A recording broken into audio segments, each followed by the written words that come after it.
Salut à tous, aujourd'hui ce sera une vidéo sur comment faire un croquis. Alors, sachez que chacun a sa façon de faire. Ça peut être un bonhomme bâton, des carrés ou des ronds, des triangles. Ce qui compte c'est le résultat franchement. Perso, moi c'est Laure qui m'a montré comment faire un croquis qui ressemble à quelque chose, donc c'est une méthode que j'ai repris à ma façon.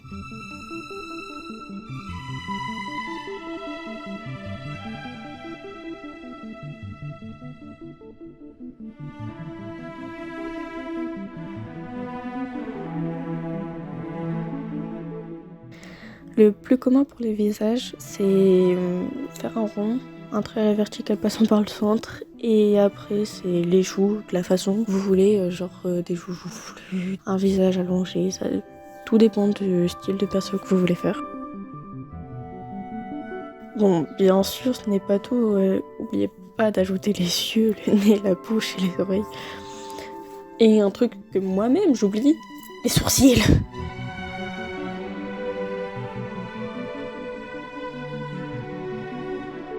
Une fois fait, c'est autour des cheveux. Je trouve plutôt important, c'est de faire des mèches qui partent un peu partout pour faire un effet de relief.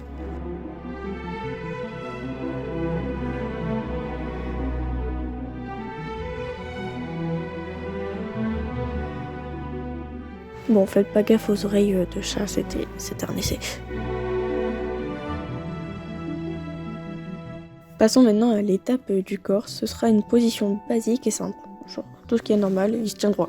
Je commence d'abord par le torse, en faisant une sorte de carré, mais qui est plus un pentagone, mais c'est pas grave. Oui, les mots techniques sont que des maths quasiment, mais vraiment, c'est horrible, surtout pour ceux qui aiment pas les maths. Puis je fais un peu plus de forme pour avoir la poitrine qui apparaît.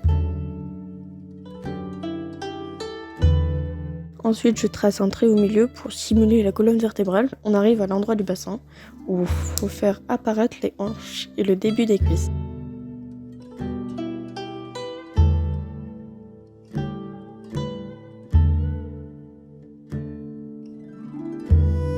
Pour les jambes, ce sont des proportions, ce sont mes proportions, car par logique, en fait, c'est exactement les mêmes de base. La longueur des cuisses, c'est pareil que la longueur des tibias. Par exemple, si vous vous mettez sur les genoux, vous voyez bien que ça fait exactement la même longueur. Et bref, ça c'est moi. Je suis clairement une tête de mule. Donc, à ne pas suivre, surtout si vous voulez faire réaliste.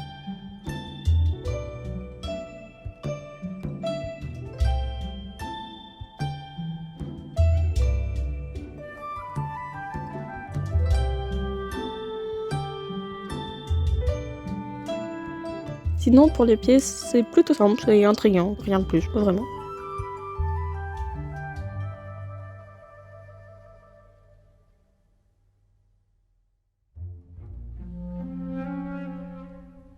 Le plus dur, ce sont les épaules. Je n'arrive pas à expliquer et je ne sais pas expliquer comment je fais. Donc, si je pars du coup, je fais les épaules.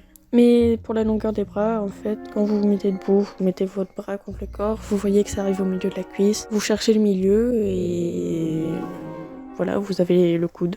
Oui, c'est que des maths. Bon, là, je me complique la tâche. Faites pas du tout gaffe.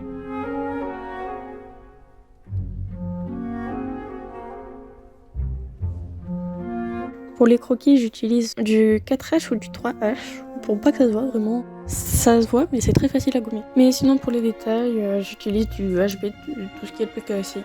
Après, tout ce qui est B et autres, c'est plus si vous faites des dessins purement au crayon gris.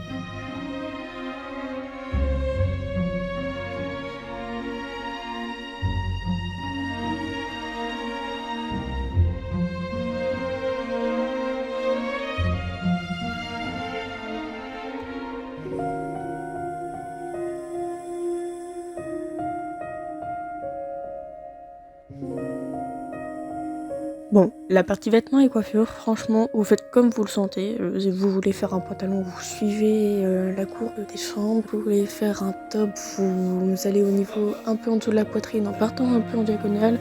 Enfin bref, vous faites comme vous le sentez. Moi, j'ai tendance à faire une chemise, une jupe, puis la coiffure varie en fonction du caractère.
On arrive à la fin, c'est le moment du line. Je conseille pour le visage et tout ce qui est peau, main et tout, et plus les cheveux, c'est de prendre un line plutôt fin et un plus épais pour les vêtements. Après vous pouvez faire totalement comme vous voulez, genre vous pouvez faire l'inverse ou alors tout faire pareil.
N'oubliez pas de gommer et signer. Et c'est fini. Voilà, vous avez votre dessin. Et c'est parfait.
Merci d'avoir regardé et je pense faire un petit tuto sur la colo dans la prochaine vidéo. Comment colorier, faire des effets de lumière, ça je vous promets rien. Même si d'un coup j'arrive à faire toutes les proportions nickel. Et n'hésitez pas à me dire ce que vous aimeriez voir dans les prochaines vidéos et aussi ce que vous avez pensé de cette vidéo dans les commentaires.